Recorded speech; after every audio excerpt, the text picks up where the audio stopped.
मरीज़न जो हमदर्द। मज़दूरन जो साथी अब्दुल जब्बार सुबुह पोटो अखियुनि जे अस्पताल हैदराबाद में खैर आफ़ियत से रिटायर थियण ते अलविदाई पार्टी की रिपोर्ट मंजूर कालरो वटा।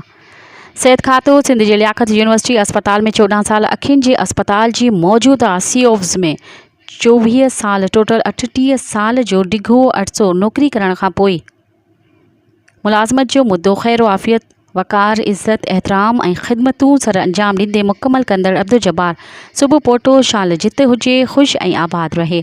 मोहतरम जब्बार सां गॾु ॿिया मुलाज़िम बि रिटायर थियण ते संदन मान में इदारे जे मुलाज़िम दोस्तनि तरफ़ां शानदार अलविदाई पुरवकार तक़रीब जो एहतमाम करे हिक बहितरीन रिवायत खे ज़िंदा रखियो वियो जंहिं ते खेनि जस ॾिजे थी।